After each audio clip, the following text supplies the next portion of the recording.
we're still in the pandemic. This time I checked this morning, make sure it hadn't ended. Nobody told me, and that we were all done with it, and we wouldn't need to waste Dr. Norem's time. But no, it's still going on. And joining us once again, as he has been kind enough to do throughout the length of the pandemic, is our good friend, Dr. Dennis Norem from Mercy Health. Dr. Norem, good morning. Good morning to you guys. How's everything going with you this morning? Oh, it's going okay. Kind of a gray-looking, cloudy day, but we'll take a dry day. Yes, we will. Yeah, we will, because we're not going to get too many of them after this. We've got to be, this has to be about the 1-year anniversary of Dr. Norem joining us on the show, right? We got to be close. Yeah, we've got to be close. And Dr. Norem, again, we are very, very grateful for you agreeing to do this and do this with us for as long as you have.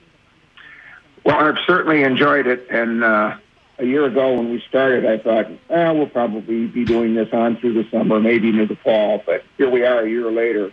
Yeah, it's been a great time. If any of us expected that?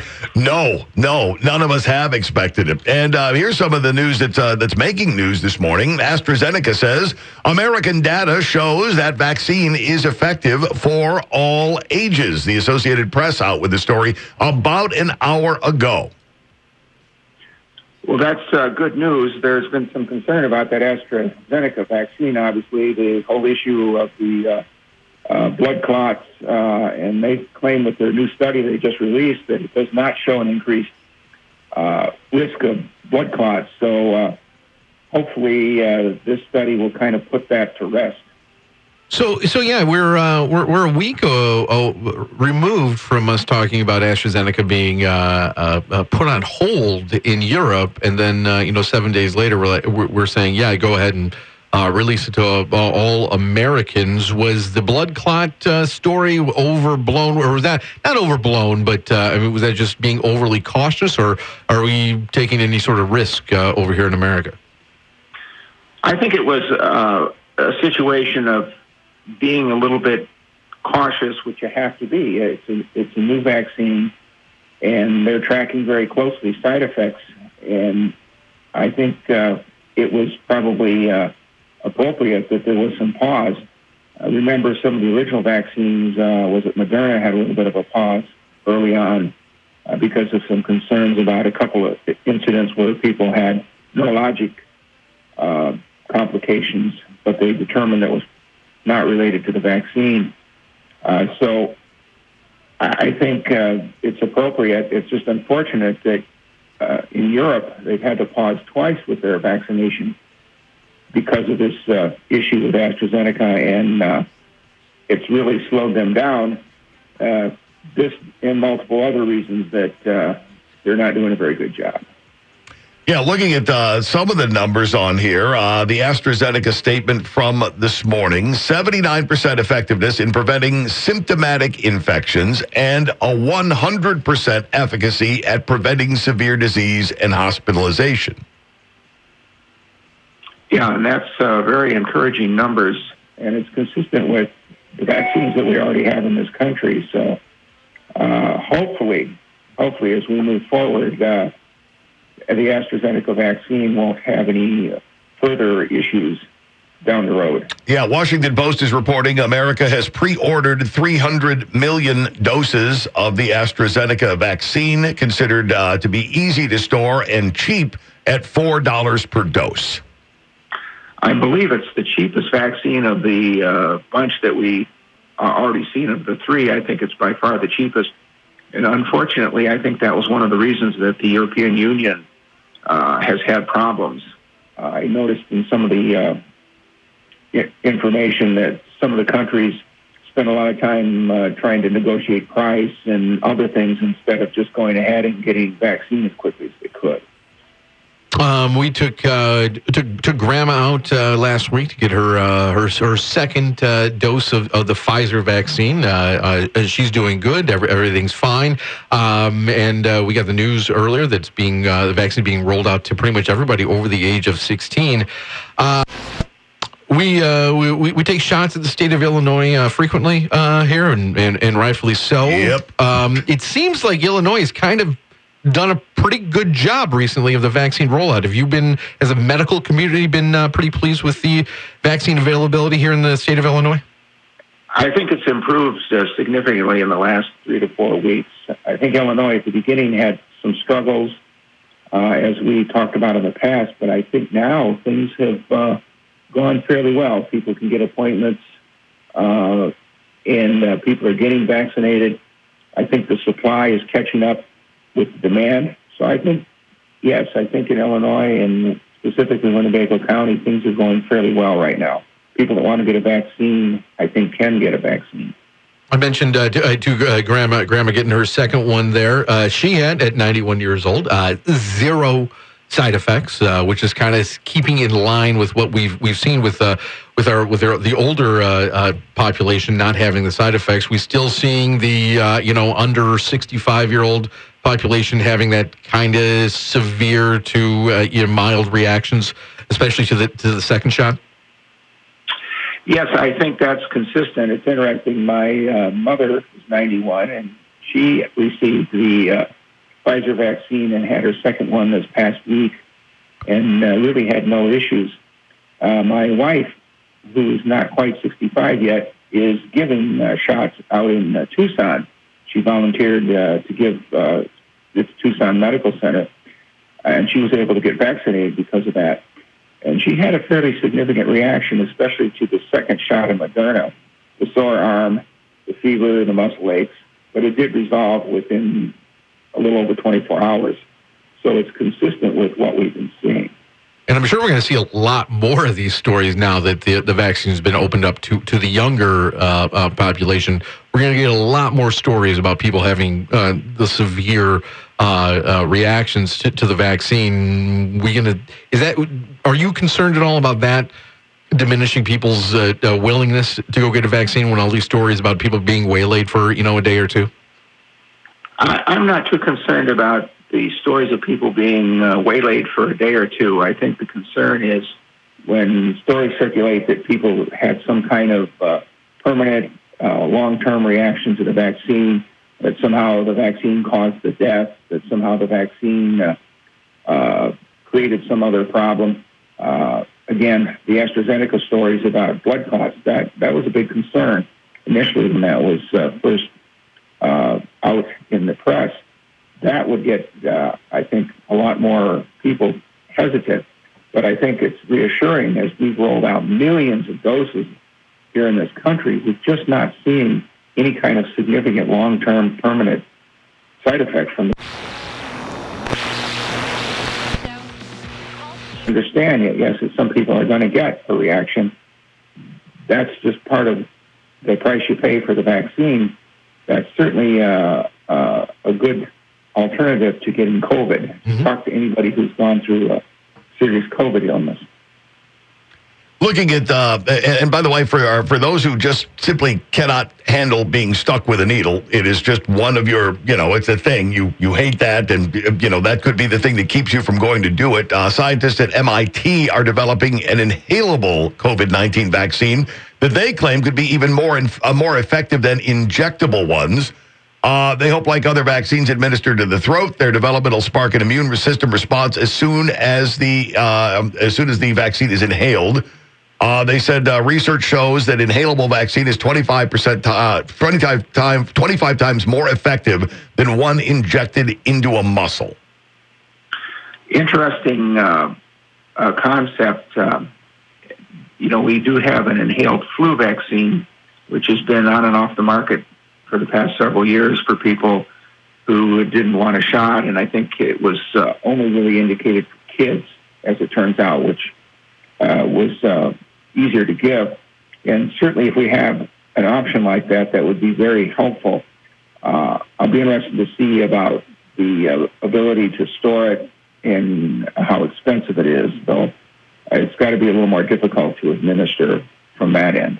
What's when you have an inhalable vaccine like we have seen with the flu, what's the problem? Why isn't that our go-to? Is it are they less effective once they're in the body, or is it just a problem of actually getting it in the body? I mean, injecting directly into a vein, it's in the body. Or when we inhale it, does it not always latch on? Dr. Norem, I'm looking at a piece that says the downside of this, it's more difficult for the vaccine to cross the mucosal barrier and stay in your body. Yeah, and we should probably point out that the flu vaccine that was inhaled was actually a live vaccine. It was an attenuated, they call it an attenuated vaccine, which we're not going to, I don't believe, have in terms of COVID. So it is more difficult, however, for those vaccines to be effective in some situations. And I don't know anything more about inhaled vaccines other than the flu vaccine. And I think you have to look at it and say, well, if this was a very effective, easy process, we'd have all kinds of inhaled vaccines, and we just don't. That's a great way of looking at it. Yeah, if they were that great, how come we don't have bunches of them? Yeah, and we just don't. And the flu vaccine was taken off the market for a while, the inhaled one, because they found it wasn't very effective, which gets back to some of the problems of actually getting it in the body. Okay. One story that we touched on earlier this week that's been going along with COVID for a long time, and that is the actual number of COVID deaths. More stories out about the accuracy of reporting of what is a COVID death and what is not. Had a coroner from Southern Illinois go on the record as saying that what's going on here isn't right. Yeah, and they kind of... We had us talk about, this is kind of the first time that not that we didn't care before, but this much scrutiny has been put into cause of death. Is we ever had this issue before where, where there was confusion about what was causing death and there wasn't a concrete answer that nobody was happy about, that we just kind of went along with? What new obstacles do we have right now when so much is being so much weight is being put on cause of death right now? Well, I think it's a concern, but I look at it this way: if a person has COVID and dies of a heart attack, a stroke, you can argue, well, what's their cause of death? And I would still say that the COVID is the important factor. And since we're in a pandemic and we're trying to track how people are doing with the illness, I think we do err on the side of saying that more people are causing, the cause of death is COVID as opposed to maybe some of these other factors. But at the end of the day, does it really make a big difference in terms of what we're trying to accomplish, which is if you get COVID and you die of a related illness, you probably should make sure that COVID is the important cause of death, as opposed to saying, well, COVID was just there for the heck of it. It was just a cofactor. A couple of the examples the coroner had given, though, was a guy who had been diagnosed as having a positive COVID test on his way home from the COVID test on his motorcycle, was in an accident and killed, and was listed as a COVID death. I don't think that helps anybody with awareness. No, and that's probably an extreme example. I think one of the issues that came up is our death certificates are not really structured well to try to separate the primary cause of death and the important factors. It is listed that way in death certificates, but I'll be honest, having filled them out over the years and seeing death certificates, sometimes it's just easier for people to say, well, this person had COVID, I'll just put that down and not fill out anything else. So you just go with the one cause of death and you don't bother to put other information in there. And I think that's part of the problem, that not all the information gets in the death certificate. So it's something that probably needs to be looked at down the road, so it could be a little more precise to say what was the primary cause, what was the secondary cause. I mean, do you see? Are we going? Is it worthwhile to put more scrutiny in our cause of death procedure, or hopefully we don't have to worry about this?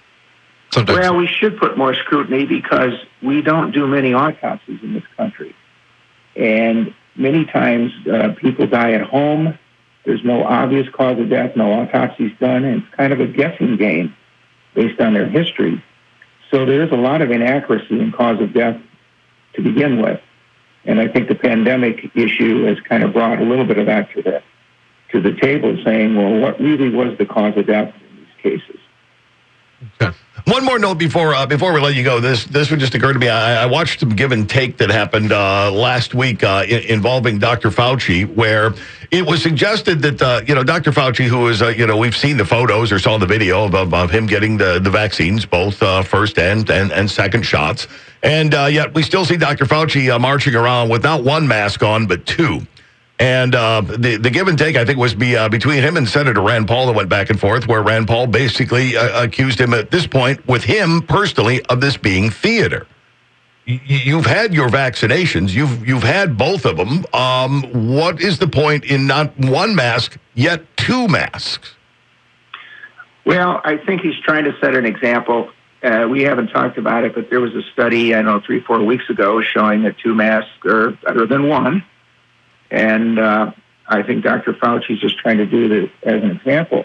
We still don't know with absolute certainty whether once you're vaccinated, are you able not to spread COVID? Could you still be able to spread COVID? And I think until we have a better information, better studies, we can't tell people, well, you've had your COVID vaccine, it's been 2 weeks, you can take the mask off. I think you have to continue to be vigilant. The one thing that has been modified, we've gone from 6 feet of separation. We could probably go to 3 feet for everybody if they mask and are careful. So I think that it's still based on just the science. We just don't have it yet to say it's okay to take the mask off. And just like I think this messaging has been lost throughout the last year or so, but the masks not just protect you, or maybe even not to protect you, but protect the others around you, correct? I mean, that's the whole idea behind masking up after you've been vaccinated. Absolutely, because once you're vaccinated, you're 99% probably protected against any infection of yourself, but we still don't have proof that you can't pass the COVID virus onto somebody else. All right. Well, asked and answered. I like that one. I've been curious about this one for several days. And see, this is why Dr. Norem joins us every Monday to answer these sorts of questions that we've been kicking around in our heads for days and days. Dr. Norem, as always, we appreciate the time and the expertise. And, unless they solve all of this over the course of the week, we'll look forward to talking to you next Monday. Well, I certainly look forward to see you guys. I'm just hoping that it's not going to be another year we're doing this. I can't wait to cancel this segment. I'm with you. There we go. All on board.